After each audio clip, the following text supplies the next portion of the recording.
Fala galera, beleza? Começando mais um vídeo aqui para vocês. Hoje eu quero trazer um conceito muito importante que eu utilizo muito aí nas minhas análises, né, nas minhas operações, para contextualizar tudo, que se chama falha de continuidade, né, que é o CHOCH dentro da análise institucional. Eu mostro isso para vocês frequentemente aí nas nossas análises, mas eu quero explicar um pouco mais sobre isso. É um conceito da análise institucional, é aquele CHOCH, se pronuncia CHAO, né?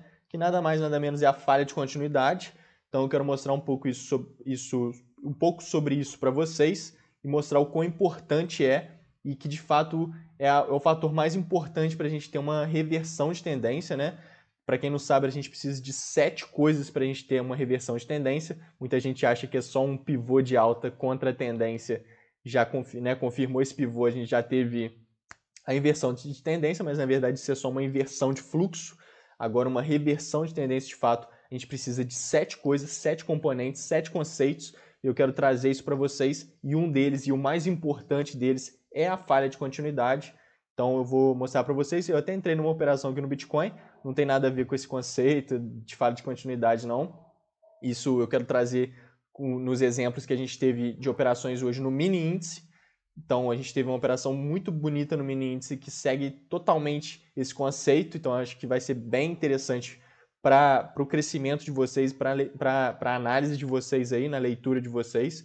Então eu quero trazer isso para vocês. Estava já doido para gravar esse vídeo hoje, porque essa operação aconteceu hoje mais cedo e eu já estava pensando em trazer isso para vocês, porque realmente eu já fiz um vídeo específico sobre falha de continuidade aí no vídeo, tá aí no canal, mas eu quero tratar isso com vocês com exemplos práticos e mostrar isso como que a gente utiliza isso na forma micro, ou seja, na prática ali mesmo, dentro das operações, e não necessariamente em grandes reversões de tendência. Claro que a gente deve usar também, com certeza, mas eu vou mostrar na operação e vocês vão entender do que eu estou falando.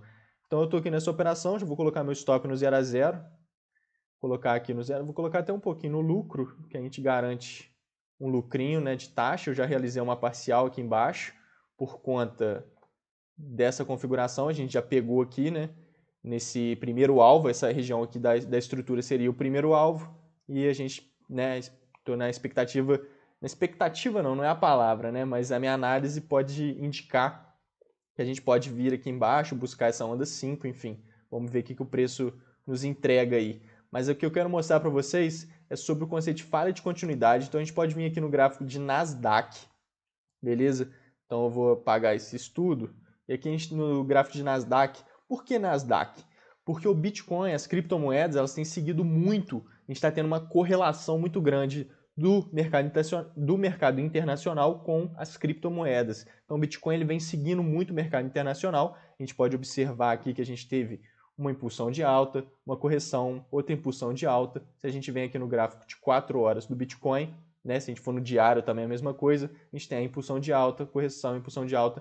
Então a gente está seguindo muito. Então se Nasdaq sobe, o Bitcoin sobe. Se Nasdaq cai, o Bitcoin cai. Então a gente tem que estar atento a esses padrões dentro do mercado internacional, não só Nasdaq, como o S&P 500 também, está muito correlacionado com as criptomoedas. Na verdade, as criptomoedas estão muito relacionadas com mercados internacionais, então a gente tem que estar sempre analisando todos esses gráficos, todos os mercados, para a gente estar entendendo quais são as próximas movimentações que a gente pode vir a ter, né? Entender os potenciais de movimentações dentro do que o mercado vai nos mostrando, principalmente ali o mercado internacional que está ditando as regras nesse período, né? Costuma acontecer muito, o Bitcoin ele anda muito correlacionado com o mercado internacional, só que às vezes a gente tem esse desprendimento, né? Às vezes a gente vê o Bitcoin se movimentando sozinho, de forma independente, e a mesma relação, essa mesma correlação acontece dentro do próprio mercado de cripto, né? Que a gente vê aí as altcoins seguindo o Bitcoin nas movimentações dele, só que às vezes a gente vê algumas altcoins, ou todas, né? Dependendo da situação, perdendo essa relação e tendo movimentações, perdendo, né, desprendendo um pouco do Bitcoin e tendo algumas movimentações sozinhas e tudo mais, às vezes subindo bastante, enquanto o Bitcoin cai. A gente tem isso de vez em quando, mas normalmente, né, vocês sabem, vocês estão acompanhando aí o mercado, vocês veem que as altcoins elas seguem muito o Bitcoin e o Bitcoin vem seguindo muito os mercados internacionais, então a gente tem que estar atento a isso. Então, só fazendo um check-in rápido aqui do Bitcoin, No gráfico de 4 horas, né, na última análise eu mostrei para vocês que a gente pode estar dentro de uma grande acumulação aqui no gráfico de 4 horas. No diário, né, a mesma coisa, o mercado ele é fractal. Então a gente tem que estar sempre navegando entre os tempos gráficos. Né? O que é um mercado fractal? O mercado fractal é uma estrutura geométrica complexa cujas propriedades elas se repetem em todos ou em qualquer tempo gráfico. Então a gente tem que estar sempre atento a isso. A gente deve estar sempre navegando entre os tempos gráficos, isso é muito importante. Então, aqui no gráfico de 4 horas, eu falei para vocês que a gente tem esse potencial de ABC corretivo. Porém, aqui nessa região, se a gente pegar uma Fibonacci aqui, uma projeção de Fibo, a gente consegue perceber que a gente atingiu, vou pegar no fechamento aqui certinho, pegando do fechamento das velas, a gente consegue perceber que a gente atingiu aqui o alvo de 100%, né? A gente cravou o alvo de 100% da onda A, então isso é um alvo característico para a onda C. Então qual que é o alvo de onda C? Dentro de um ABC corretivo de Elliott, né? Eu fiz um vídeo aí específico sobre a teoria das ondas de Elliott, um mini curso, né, muito interessante, então quem não assistiu, assista, ficou bem bacana, tratando bastante sobre a teoria das ondas de Elliott, onde a gente tem um ciclo de expansão, 1, 2, 3, 4, 5, e um ciclo corretivo em ABC. Então, dentro desse ciclo corretivo em ABC, a gente tem alvos para as pernadas, e a onda C, um alvo característico para ela é de 100% da onda A. Então, aqui nesse exemplo prático aqui, a gente teve a onda C atingindo já 100% da onda A. Então, a gente já atingiu o primeiro alvo característico, que é um alvo bem interessante. Eu, particularmente, gosto muito de trabalhar com esse alvo de 100%, porque é um alvo que atinge muito na maioria das vezes. Por mais que, às vezes, ele passe desse alvo e busque novos alvos, acaba sendo um alvo certo de atingir, entre aspas, porque é óbvio que não é certo, mas é um alvo que busca bastante, né? O alvo de 100%. É bem interessante. Eu gosto de trabalhar com ele. A gente pode ver aqui que muita gente, de fato, que surfou esse movimento, realizou lucro nessa região, né, no mínimo boas parciais, porque a gente vê o preço caindo bastante, mas caindo também sem volume, caindo em forma de canal. Então a gente pode vir a ver o preço sim, buscando novos alvos, né? A gente tem o alvo aqui de 161%, tem o alvo de 127% também, mas um alvo característico também para a onda C é o alvo de 161% da pernada A. Então, seria esse aqui, 161.8.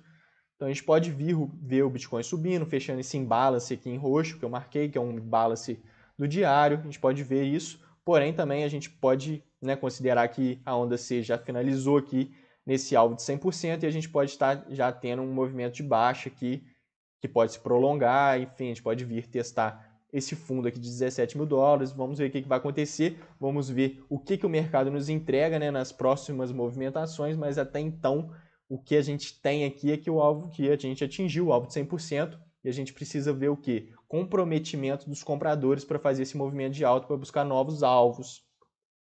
Que, por exemplo, nessa pernada A a gente teve aqui uma impulsão, aqui a gente teve uma correção tipo de um canal parecida com aquela que a gente está tendo, e aqui a gente teve mais outra impulsão. Então a gente pode ter uma impulsão, correção, impulsão, a gente pode ver isso, vamos ver o que vai acontecer aí, e é basicamente isso. Então, aqui indo para Nasdaq novamente, aqui no gráfico de Nasdaq, o que eu quero mostrar para vocês? Esse conceito de falha de continuidade ele é muito importante, porque a gente precisa, para atuar junto das tendências, para a gente estar operando a favor da tendência, a gente precisa identificar quando uma tendência se inicia, quando uma tendência termina. Isso é muito importante, isso é crucial. Então, como que a gente identifica quando a gente inicia uma tendência? Então, a gente precisa de 7 coisas.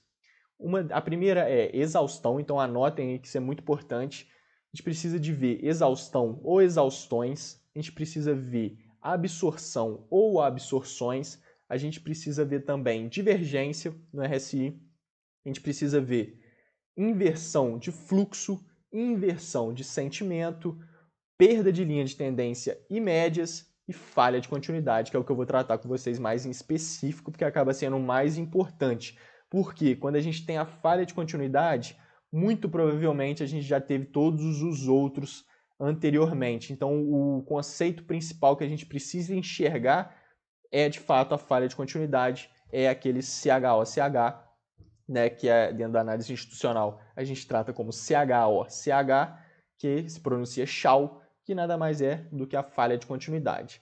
Então, tratando para vocês aqui de forma teórica, o que a gente pode ver? A gente está no mercado de baixo, tendência de baixa, topos e fundos descendentes, então o preço vem caindo, forma mínima, renova mínima, forma mínima, renova mínima, mínima, renova mínima. Topos e fundos descendentes, característicos de tendência de baixa. Até que um momento a gente não consegue renovar a mínima, beleza? A gente segura e aí a gente faz um pivô de alta.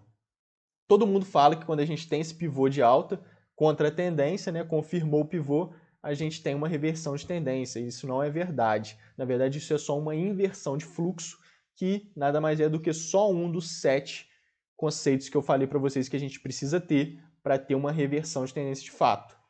Então, quando a gente confirma esse pivô, a gente rompe essa máxima aqui, a gente confirmou o pivô, né? A gente rompe a máxima, a gente confirmou o pivô, e para a gente ter uma falha de continuidade, né, que é o que eu quero tratar para vocês, a gente precisa romper o último topo válido. E esse aqui não é o último topo válido. Esse aqui é o topo do pivô. Por que ele não é o último topo válido? Porque esse aqui é o último topo válido. Mas por quê? Porque a gente teve a perda da mínima. Então, o último topo válido é quando a gente confirma que aquele é o último topo válido, quando a gente tem uma perda da mínima, né? Ou seja, a gente vem caindo, a gente constrói uma mínima, o preço sobe, faz o topo. Aí ele vem e perde a mínima. Então, quando a gente confirma a perda dessa mínima, a gente tem, de fato, esse aqui como o último topo válido. Aí a gente vem caindo. A gente faz uma mínima novamente, faz um topo novamente, só que a gente não confirma a perda da mínima, a gente não perde a mínima, que no caso está aqui, nessa região. A gente não consegue perder essa mínima e logo a gente já rompe esse topo. Então, esse aqui foi uma inversão de fluxo, porém, a gente, para ter uma falha de continuidade de fato, a gente precisa perder o último topo válido, ou seja, este daqui. Então, se a gente perde ele aqui, ó, pronto, perdeu. Agora a gente, de fato, está revertendo a tendência porque a gente teve uma falha de continuidade. Então, eu vou mostrar para vocês, olha só. Por exemplo, se isso aqui estivesse aqui embaixo, ou seja, a gente perdeu essa mínima, esse aqui agora sim é o último topo válido. Então, se a gente perde esse topo válido, a gente reverte a tendência, falha de continuidade. Porém, como a gente não renovou a mínima, o último topo válido é esse aqui. Entendeu? Então, por mais que a gente faça um pivô, esse pivô só significa que a gente teve a inversão de fluxo. Então, aqui indo para o gráfico de Nasdaq, né, que vai ficar mais fácil para vocês entenderem, a gente tem aqui, ó, fundo, topo, fundo, topo, fundo, topo. Aí a gente não consegue renovar a mínima, olha só. Não consegue renovar a mínima e vem em busca do pivô. Só que aqui, nesse exemplo, a gente não consegue nem fazer o pivô, nem confirmar o pivô. Ou seja, a gente tinha que fechar aqui acima, fechar acima desse topo para a gente confirmar o pivô, para que a gente tenha aqui uma inversão de fluxo. Porém, quando a gente perder esse topinho aqui, a gente vai ter, de fato, a falha de continuidade. E aí a gente vai ter a reversão da tendência. Então, se Nasdaq perde esse topo aqui, rompe esse topo para cima, a gente tem uma inversão a gente tem uma reversão de tendência no gráfico diário de Nasdaq e a partir disso a gente pode entender que a gente vai ter boas movimentações de alta no Bitcoin, entendeu? É isso que eu quero trazer para vocês. Então aqui a gente está falhando nesse pivô, então a gente está falhando na inversão de fluxo, que é só um requisito das 7 coisas que a gente precisa ver para ter a reversão de tendência. Mas vamos considerar que a gente confirma esse pivô e a gente vem em busca de testar esse topo aqui para ver se a gente consegue romper. Então vamos ver se a gente encontra aqui as 7 coisas que a gente precisa, os 7 conceitos que a gente precisa para ter uma reversão de tendência. Então olha só, a gente precisa de ter exaustão. Então vamos lá, olha essa vela aqui. É uma vela ampla, cheia. Quando a gente tem essa configuração de vela, essa configuração de candle, o que isso aqui significa? Olha o tamanho do volume também, inclusive, um grande volume. Quando a gente tem isso, a gente significa 2 coisas. Uma, impulsão do movimento, ou é uma impulsão do movimento indicando direcionalidade, né, indicando intenção para aquela direção, ou é uma exaustão, ou seja, ou é um indicativo de tendência cansada. Então ele pode indicar essas duas coisas que são completamente reversas. Essa vela indica duas coisas completamente reversas e muito importantes. Então a gente tem que contextualizar aonde ela está e como o preço reage nos movimentos posteriores a ela para a gente entender o que de fato foi aquilo. Então aqui a gente consegue ver que a gente tem uma barra ampla de intenção, porém a gente não tem continuidade de baixa, ou seja, a gente começa a entender que isso aqui é uma barra de exaustão. Então o preço nas velas posteriores não continuou o movimento de baixa. Então a gente tem aqui uma exaustão.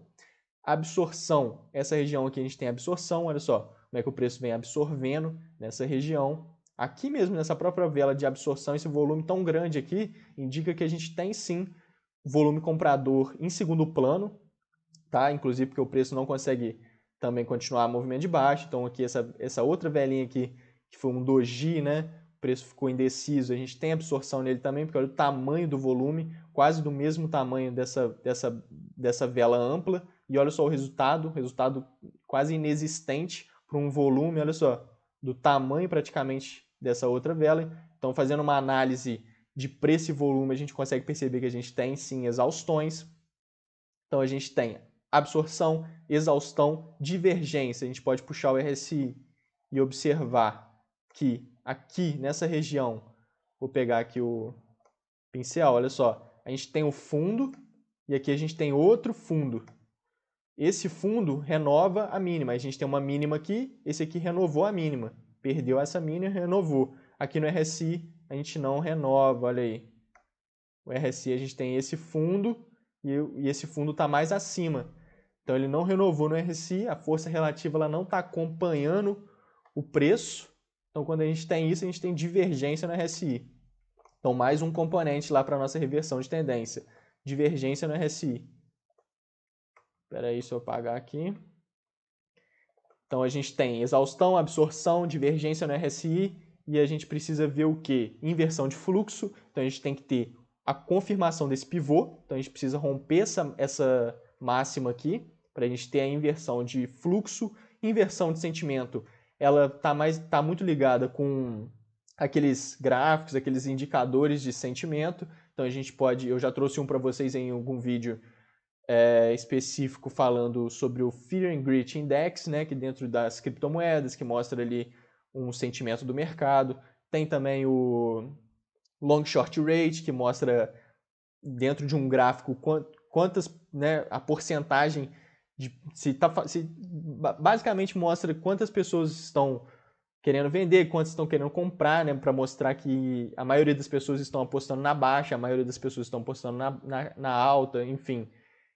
Isso aí são indicadores de sentimento, mas basicamente eu não vou entrar muito nisso, porque quando a gente tem todos os componentes, todos os outros componentes, basicamente a inversão de sentimento ela acontece naturalmente. Então a gente não precisa de fato observar muito ela, porque ela acaba vindo junto se a gente tiver a confirmação de fato da inversão de fluxo aqui, só esse pivô confirmando, acaba que a inversão de sentimento ela vai acabar vindo junto disso. Então, vamos considerar a inversão de sentimento presente, né? A partir da confirmação desse pivô, a gente vai ter a inversão de fluxo e a inversão de sentimento, também a gente pode considerar. E a gente tem, agora falta perda de linha de tendência e médias. Vamos lá, olha aí. A gente tem aqui a linha de tendência, que inclusive está fazendo essa cunha muito bonita. A gente perdeu essa linha de tendência, essa LTB, e a gente tem a média aqui, eu utilizo as médias de 12 e 26 períodos, a gente está acima das médias, então a gente perdeu linha de tendência e médias, e aí falta a falha de continuidade, que vai ser quando a gente perder esse último topo válido, que vai indicar isso tudo.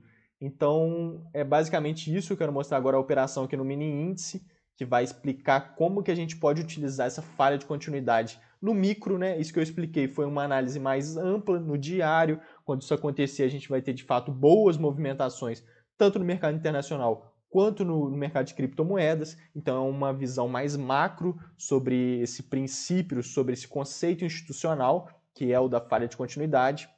E agora eu quero trazer no micro, né, que é no tempo gráfico menor, no tempo gráfico mais de execução ali, como que a gente pode estar atuando dentro das nossas operações, aquela coisa ali mais né, diária, mais aquela coisa mais micro mesmo, de fato. Então aqui a gente tem o pregão do mini índice hoje, né, segunda-feira.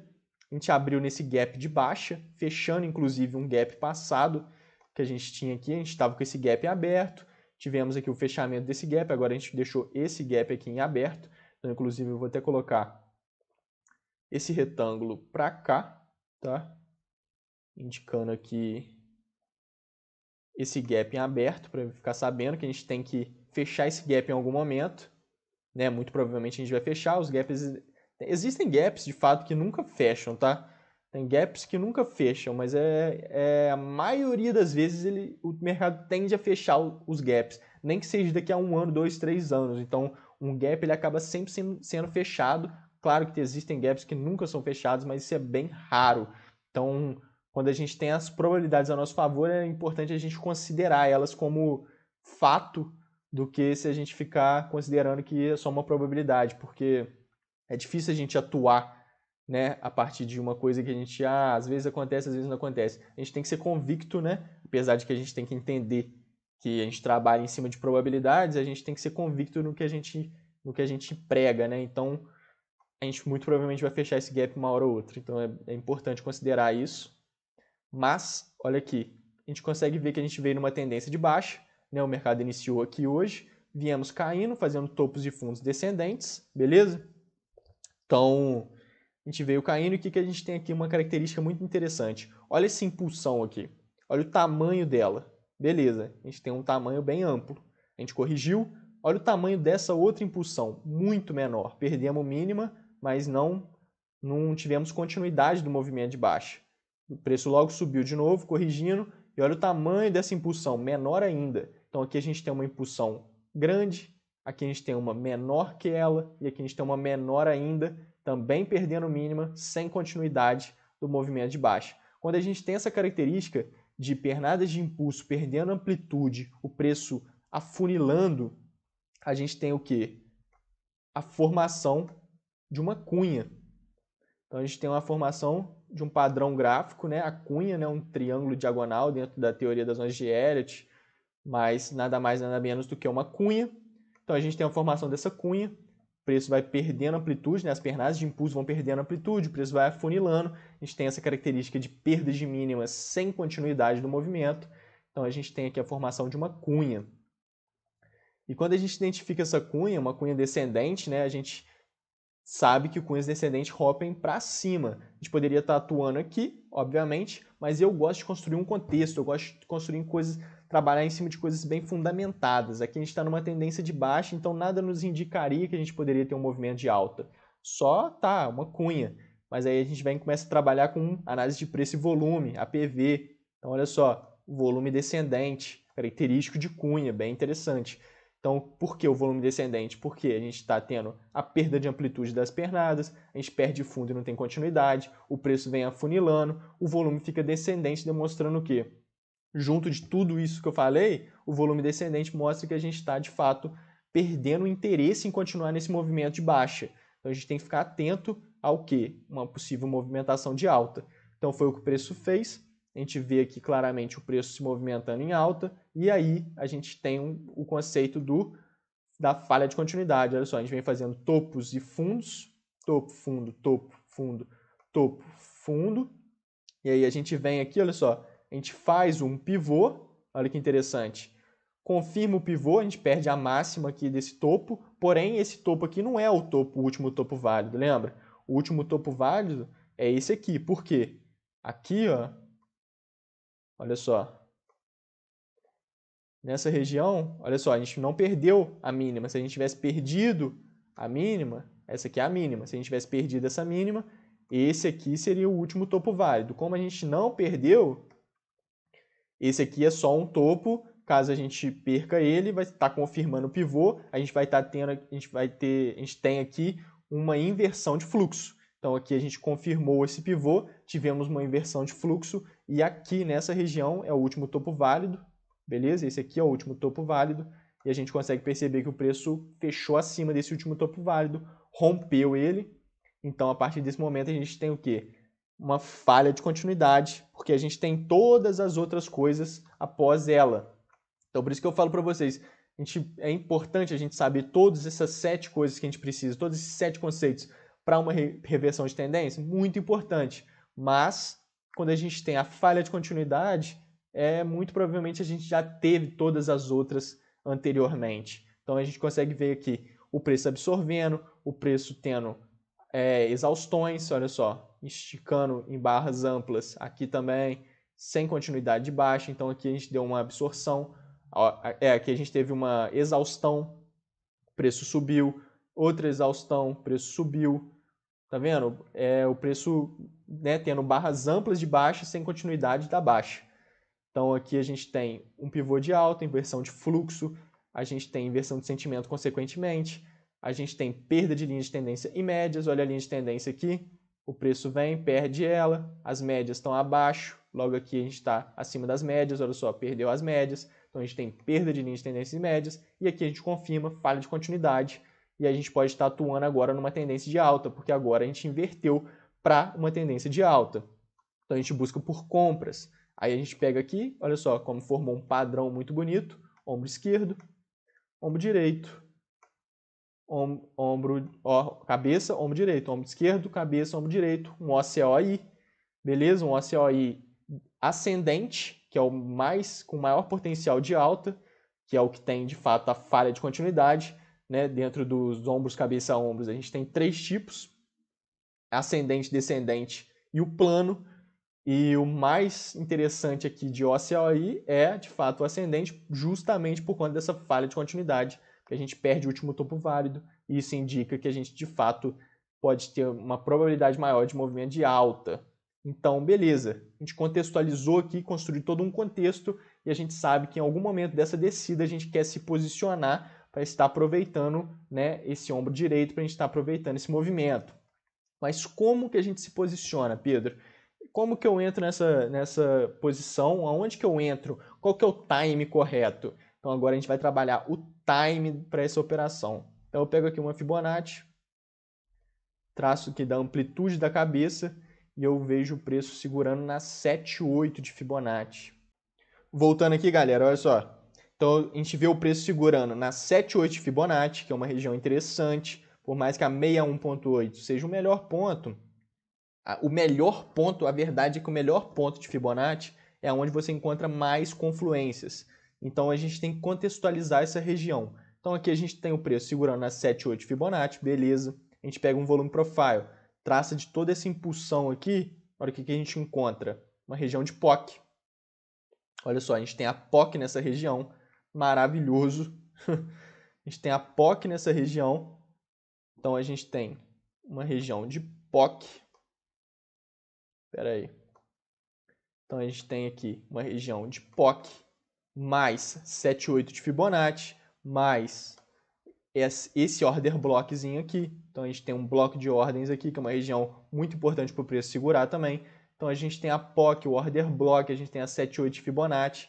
Então a gente tem todo um contexto aqui, toda uma região confluente para a gente estar operando em cima dessa região e estar entrando na posição num time muito interessante aqui. Então a gente pode pegar aqui, montar uma posição nessa região. Após essa impulsãozinha de alta, no rompimento da máxima, a gente pode trabalhar com stop curto nessa região. Caso o preço perca essa região, a gente pode entender que ele vai vir buscar aqui embaixo para testar, mas o local mais seguro para a gente estar operando dentro de um OCOI é com stop abaixo da cabeça. Então coloca o stop abaixo da cabeça de forma conservadora e o take.